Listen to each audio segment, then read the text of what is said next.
I've been meaning to show you this particular facsimile reproduction of the Oswald Wirth Tarot for about a year now, but life interferes, and I suppose that's not necessarily a bad thing.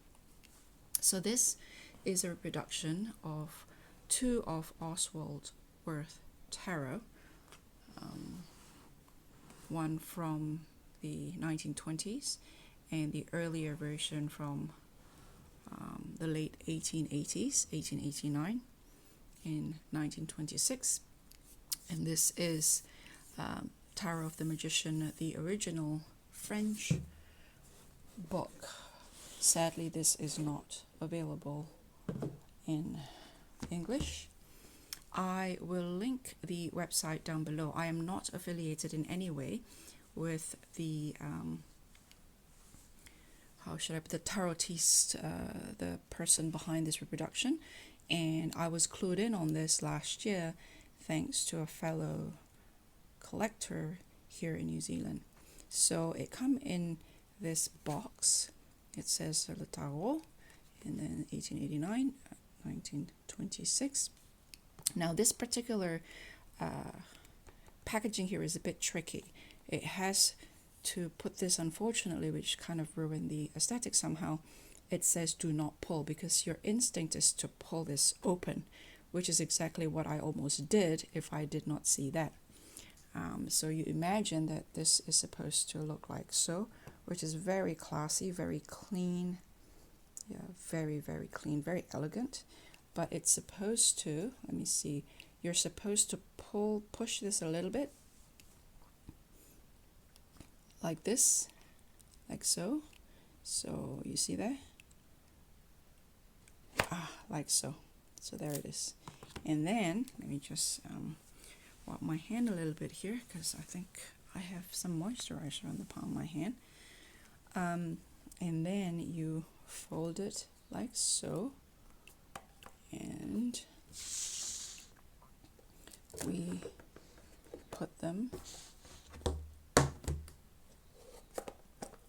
like so. So it can nicely stand.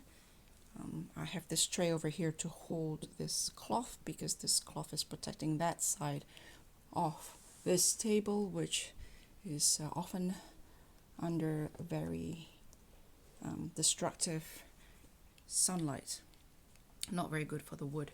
So you can see here it can stand like so, and you have on the left the older version, and I believe this has been reproduced in its entirety. So this looked exactly this way when it was first published in 1889.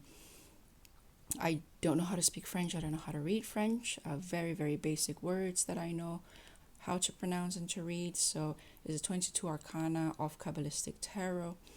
And then there's this. And in the back here, this is, of course, modern edition. It says, this first tarot of Oswald Wirth, made at the request and on the advice of Stanislas de Guaita, sorry for my pronunciation, was published in 1889 in 350 copies, and his figures illustrated the book of Papus, the Tarot of the Bohemians.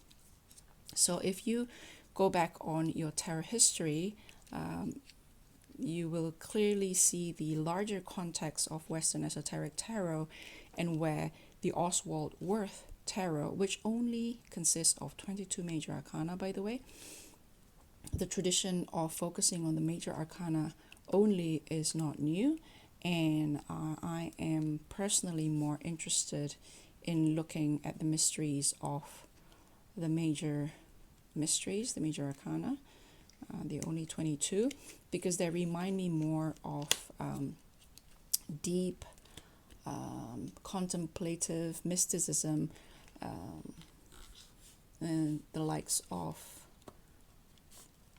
the Mantegna Tarot, which is 50 cards of the progression of the soul on the Neoplatonic planes. So I'll put this here, and there's this in French, And there is that. Don't understand French, I'm sorry. And this is the earliest version. So if you look and if you see an Oswald Wirth tarot that is 78 cards, the minors have been added. And it is not in the spirit of the intention of what Oswald Wirth is about. I find the shoehorning of the 78 cards, the Rider-Waite-Smith, or the more commonly familiar to the English-speaking tarot world, the shoehorning of a variety of different tarot into the more familiar 78 cards format or Rider-Waite-Smith format for the sake of market shares and sale.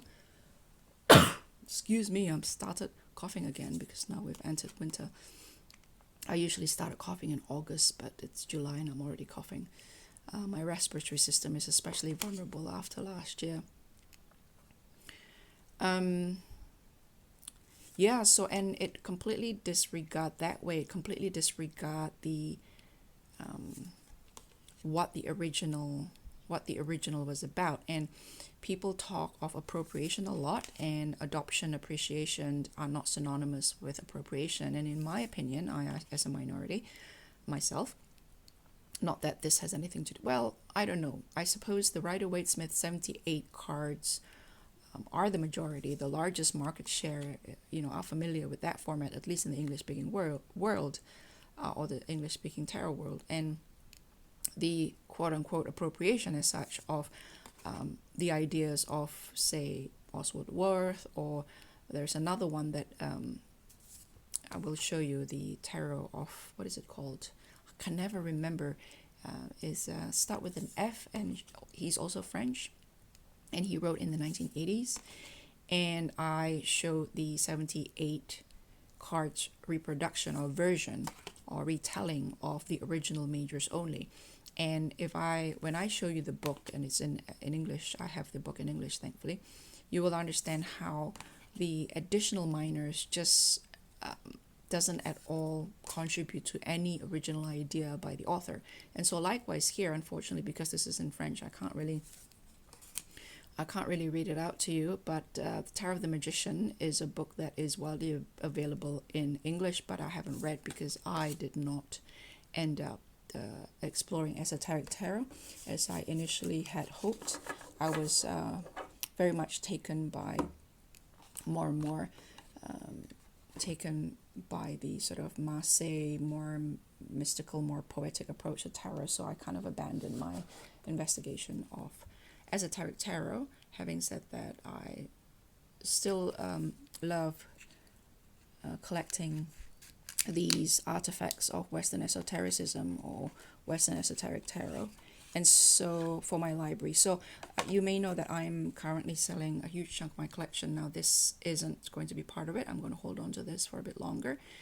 So I'm quite fascinated by the history of the Western world, really. Even though my ancestors didn't belong in that world, I am living in what is essentially Western European hegemony, and I just want to understand the world that I have to live in, basically.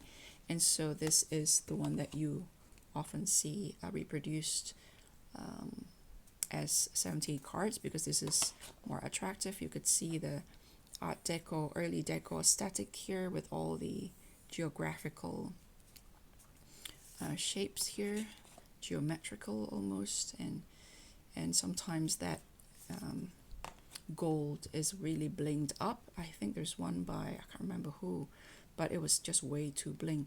I think originally this would have been that kind of muted gold that you can often find in old manuscripts. That's my take on it. I also saw some photos of the original in the museum. I believe it's in Belgium, because I used to follow the creator or the person who reproduced these cards and the book, and he showed photos of the original, and they're beautiful muted sort of gold leafing. And that was on my old Facebook account, which is attached to the Nobody Here page on Facebook, which I've deleted, and so sadly I have to hunt the account of this creator down, and I haven't been able to find him again. So I will link down below his website, though I believe it's his website. And again, once again, this is not sponsored. I purchased this at the retail of, at the time it was €144 plus shipping. This collector in New Zealand and I shared our shipping costs, because shipping two was going to be a lot cheaper than each of us shipping one, which makes total sense. But currently this is selling at €160, so about €42, a bit more. It's probably due to currency exchange and various other things. Also note that post pandemic postal around the world from Europe into a variety of different countries can be affected, especially into US, because I could be wrong, but my understanding is that the United States postal system is currently having to cope with a lot. So there's the French here, and then there's the English card here. That's Oswald Wirth. I believe he's Swiss. 1922, Oswald Wirth gave his printer a first manuscript of the book, which was to close his work on the tarot. Unfortunately, this manuscript was lost, and Wirth had to rewrite it. This probably delayed the edition of the cards, which were not published until 1926. A year before the publication of the book, Le Tarot de Marseille, the something du moins, okay, something, what does that mean? Is that the New Age, or is that Tarot of the Magician? I know is one of the books which is tightly associated with his death. Again, my knowledge of esoteric tarot isn't where it should be at the moment. There are still only 22 cards, and the 56 cards that are sometimes associated with them aren't designed by Wirth. The cards were originally presented 2 by 2 in a pocket and printed on thin paper. They were not usable as such, and our author invites the readers, page 36 of this book, to cut them, to handle them. There were at least 3 covers made on different papers, one with Wirth's calligraph text on the back that we reproduced on the back of our edition of the box. So it's this one here, I believe. Yeah. So one with Wirth calligraph text on the back that we reproduced on the back of our edition of the box in 1926. So this one here. That one there.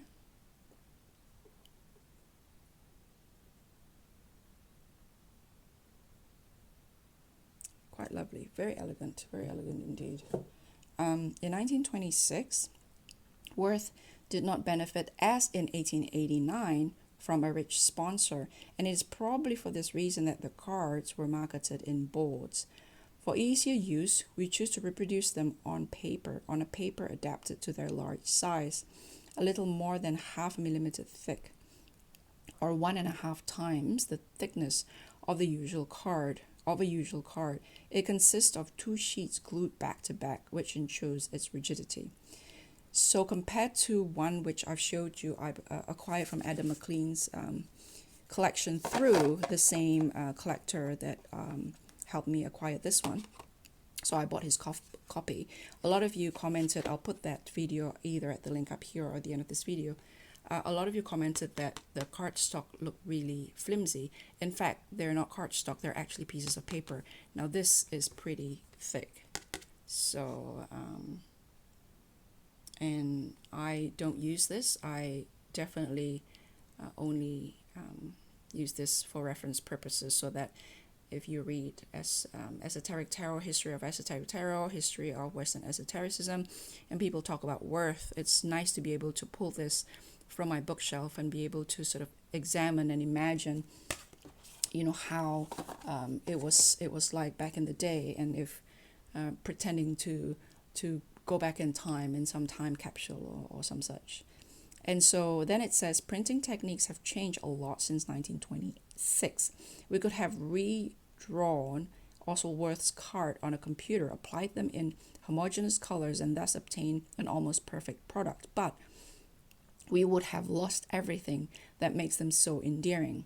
Like human beings, their imperfections, deformation of the paper during printing, causing unwanted ink deposits, irregular inking, color shift. So they kept all that, which is great. We just faded the yellowing and the main weaknesses of the typographic printing. On the other hand, we have made slight corrections neglected by the printer in order to match to the text of the book, as clearly marking the difference in hue between the blue of the dress of the Papus and the Empress. The back is a creation. Red symbolically responds to the green of the 1889 game, while the central logo is borrowed from the book. A trained eye will distinguish the golden number in the arrangement of the set. So this golden number, so the green of this one here is what they were talking about there. And so I only can remember let me put this back so that I don't confuse the two decks. This one is here and this one is here. From what I remember, there is the golden number. What was it? It's a triangle, I think. So that I think it's like this. So the length of this squared is equal the length of that squared plus the length of that squared. So I believe that's the Pythagoras equation that we all learned in high school or primary school, depending on your school system, I suppose. So that's one. There could be others that I've missed, so feel free to let me know down below if that is the case. But so even I love the detailing and the fact that this was designed, with that sort of precision in mind. It is a pity that we have to leave that labeling there, because there is a real danger of anyone pulling this one open instead, and therefore completely ruining the box. So we'll put that there, and we'll have a look at the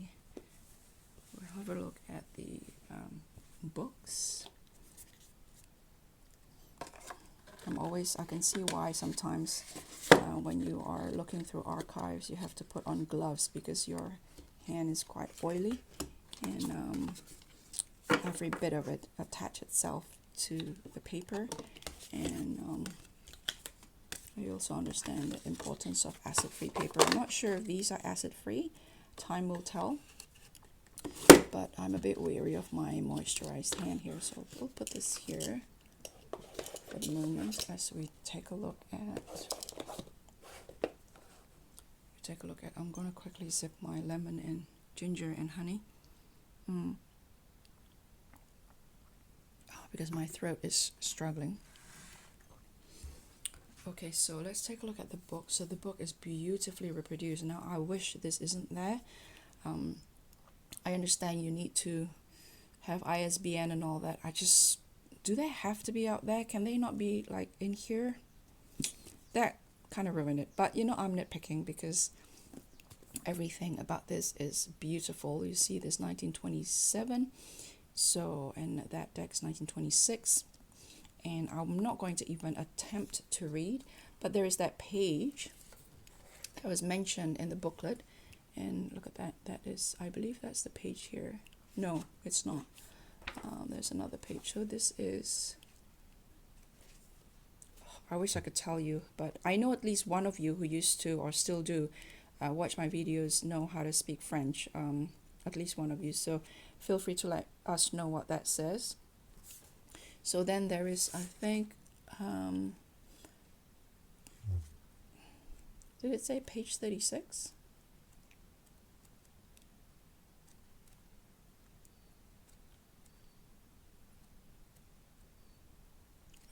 Page 36? No. I know that there's a fold out page of cards where you can then cut, which I would never do, of course. But there is a book on his website where you could see the fold out of this long paper with... Nope. I'll just flip through this quickly. I could hear Ladybird going just now. I hope she's okay. Ladybird! Ladybird! Oi! So that's remember that. So let me check the booklet again just now.